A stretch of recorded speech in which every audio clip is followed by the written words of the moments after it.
Hello नमस्ते सत श्री अकाल केम छो once again welcome back to ranker sir in the form of DM but English medium group tuition. So last lecture में हम लोगों ने बात की थी गाला पेपर सॉल्यूशन जिसमें हमने दो पेपर खत्म किए थे। आज हम ये वीडियो में गाला पेपर सेट 3 का हम क्या करेंगे तो ऑब्जेक्टिव्स को सॉल्व करेंगे। देखते हैं ऑब्जेक्टिव को स्टार्ट करते हैं। सबसे पहले आते हैं हमारे एमसीक्यू जिसमें पहला एमसीक्यू दिया गया है which reaction is the reaction on heating calcium carbonate. यानी जब हम कैल्शियम कार्बोनेट को हीट करते हैं कैल्शियम कार्बोनेट दैट CaCO3 और we can say CaCO3। Okay, calcium carbonate को जब गर्म करते हैं when we are heating the calcium carbonate we are getting calcium oxide and carbon dioxide as the side product। so यहाँ पे आप देख सकते हैं कि रिएक्टेंट साइड ओनली वन है और यहाँ पे दो प्रोडक्ट मिल रहे हैं। यानी एक रिएक्टेंट में से दो प्रोडक्ट मिल रहा है, यानी यहाँ पे ये हो रहा है डीकंपोज। क्या हो रहा है? डीकंपोज, थर्मल डीकंपोजिशन, गर्मी दी गई है तो हमारा आंसर बन जाएगा डीकंपोजिशन रिएक्शन जिसमें एक रिएक्टेंट टूटता है और एक से या दो से ज्यादा प्रोडक्ट हमें मिलते हैं। ओके, चलो नेक्स्ट एमसीक्यू में मूव करते हैं। Which functional group is attached with the hydrocarbon in the soap? तो soap के साथ होता है bond COONA और SO3N हो जाता है डिटर्जेंट के साथ। ओके, चलो in which part of the kidney is blood filtered? तो blood filtration सबसे पहले फिल्टर होता है Bowman's कैप्सूल में। कहां पे? Bowman's कैप्सूल में। Next, in which of the following is solar energy converted into electric energy? तो सोलर एनर्जी को इलेक्ट्रिक एनर्जी में कन्वर्ट करता है सोलर सेल। कौन करता है? सोलर सेल, जिसके हम सोलर पैनल बना के छत पे रखते हैं जिससे हमें बहुत सारी इलेक्ट्रिक एनर्जी मिलती है। Next, which of the following substance has the highest optical density? तो सबसे ज्यादा ऑप्टिकल डेंसिटी बन जाती है डायमंड के पास क्योंकि डायमंड का रिफ्रैक्टिव इंडेक्स भी ज्यादा है 2.42। सो सबसे ज्यादा डेंसर होता है optically. Okay, next, the light of which colour has the least velocity in the glass prism? ये IMP है बॉडी के लिए। देखो होता क्या है कि जब प्रिज्म के ऊपर हम व्हाइट लाइट को इंसिडेंट करते हैं तो वो व्हाइट लाइट डिस्पर्स होकर 7 कलर में निकलती है जिसमें सबसे फर्स्ट होता है हमारा रेड कलर जो ऊपर होता है और सबसे स्लोअर बन जाता है हमारा वायलेट कलर जो सबसे नीचे रहता है। याद रखना, जिसकी वेलोसिटी कम रहती है, जिसकी वेलोसिटी सबसे कम रहती है वो सबसे ज्यादा बेंड होता है और जिसकी वेलोसिटी सबसे ज्यादा होती है उसकी वो सबसे कम बेंड होता है। हमें बोला गया कि ऐसा कौन सा कलर है जिसकी वेलोसिटी सबसे कम है? वायलेट। आंसर आ जाएगा हमारा वायलेट क्योंकि वायलेट सबसे ज्यादा बैंड होता है। अब देखो यहाँ पे वायलेट ऑप्शन हमें दिया गया है तो आंसर बन जाएगा हमारा वायलेट। तो ये हो गए हमारे 1 to 6 एमसीक्यू। अब चलो आगे चलते हैं। नेक्स्ट, सो यहाँ पे हमें आगे क्या सोल्व करना है? True false. चलो, अरे sorry, fill in the blanks. Okay, ethane is an blank type of hydrocarbon compound. यहाँ पे आसान है, पीछे क्या है? इन, तो वो बन जाता है अल्कीन। क्या बन जाता है? Alkene. Logically it's CH2 double bond CH2। Okay, next, the elements of the group blank of the modern periodic table are called inert gas और noble gases.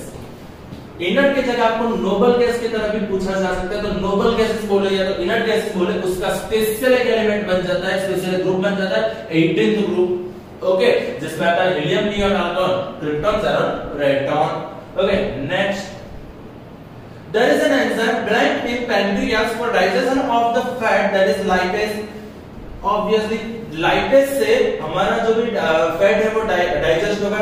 Okay, next, stigma is a part of pistil क्योंकि stigma यही होती है जिसमें pollen वेन आता है।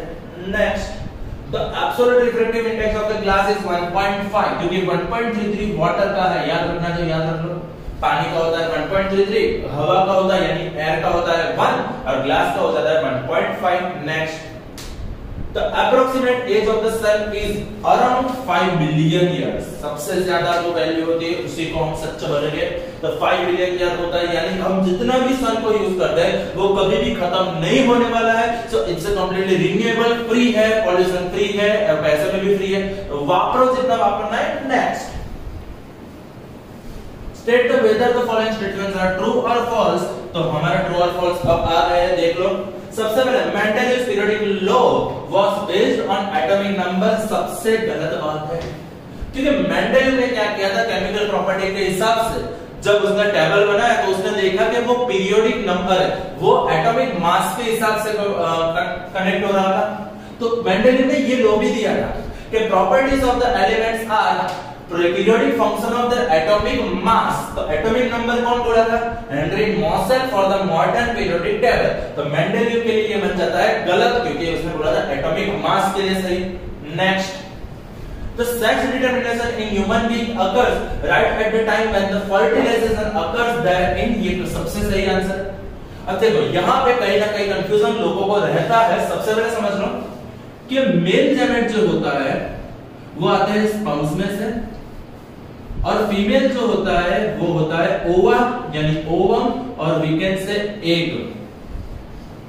अब जब एग रिलीज होता है उसमें एक चीज फिक्स होती है कि उसमें एक्स क्रोमोसोम रहता है, लेकिन जो स्पर्म्स है वो 1 मिलियन स्पर्म्स में से कोई Y है, कोई X है, कोई Y है, कोई X है, और उसमें से जो भी स्पर्म पहले कनेक्ट करेगा, जो भी स्पर्म पहले फ्यूज होगा, वही वाला बच्चा बनेगा।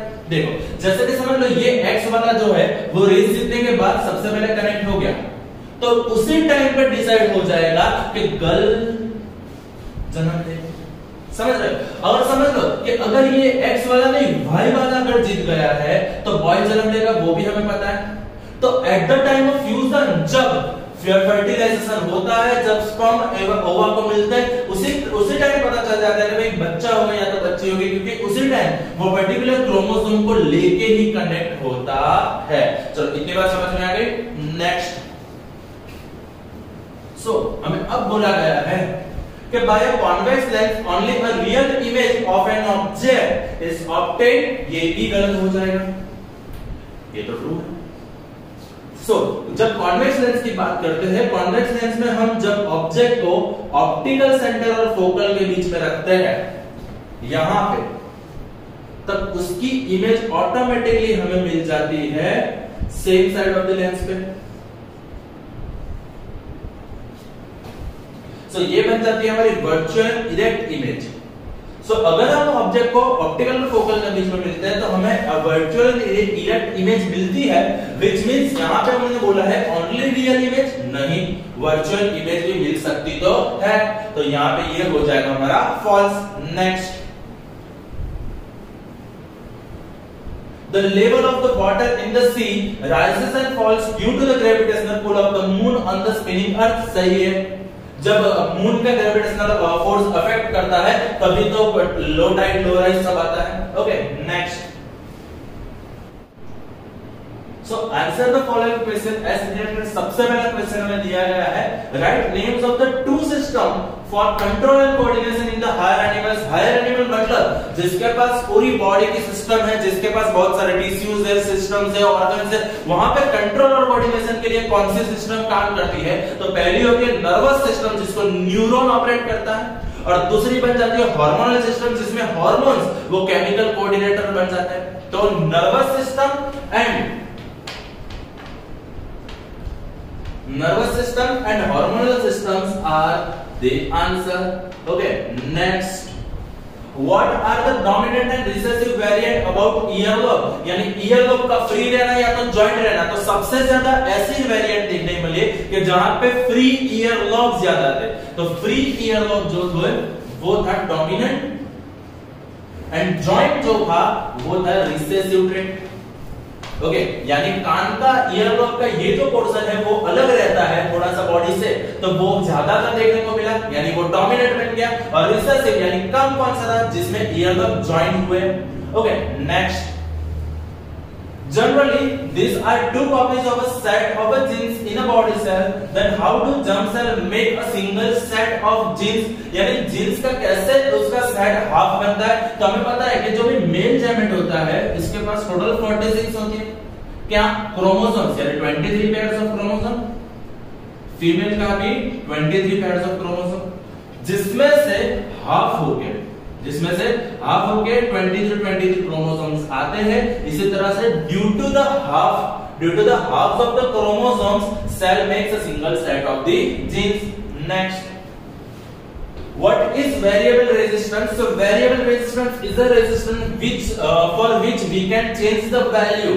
यानी एक रेजिस्टेंस ऐसा होता है जिसकी वैल्यू हम चेंज नहीं कर सकते, लेकिन एक रेजिस्टेंस ऐसा भी होता है जिसकी वैल्यू हम चेंज कर सकते हैं, जिसको हम बोलते हैं वेरिएबल रेजिस्टेंस, जिसका सिंबल कुछ इस तरह से था.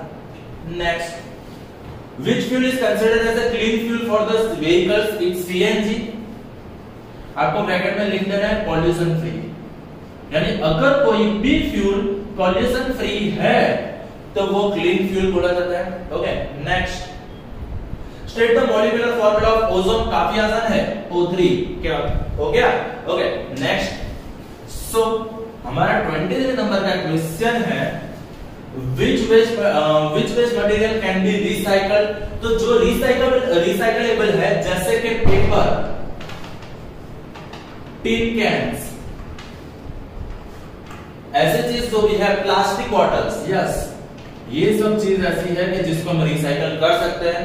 Okay, match the given pair properly, जिसमें पैंक्रियास और ओवरी बोला है. सबसे पहले समझ लो, ओवरी एग्स रिलीज करता है. मैंने लास्ट वीडियो में बोला है कि ओवरी एग रिलीज करता है, तो एग के हिसाब से याद रखना है, एस्ट्रोजन ओवरी बनाएगा, टेस्टोस्टेरोन टेस्टिस बनाएगा, जो यहाँ पे दिया नहीं गया है, पैंक्रियास इंसुलिन बनाएगा, जिससे डायबिटिक कंट्रोल होता है. ओके, तो आज के वीडियो में इतना ही रखता हूँ. डन. समझ लो कि यहाँ पे ये वीडियो हमने गाला पेपर से ठीक है 1 to 24 ऑब्जेक्टिव सॉल्व कर दिया. मैं पहले भी बोला था, अभी भी बोल रहा हूँ कि गाला के सब पेपर के ऑब्जेक्टिव सॉल्व करो, उसमें से 10 ऑब्जेक्टिव ऐसे होंगे जो आपको पेपर में कहीं ना कहीं दिखाई तो देंगे, तो वो ऐसे समझ लो कि वो फ्री के मार के उसको लूट लो. ओके, आज के वीडियो में इतना ही. Done. Thank you. That's it from my side. Bye bye. You're a superhero.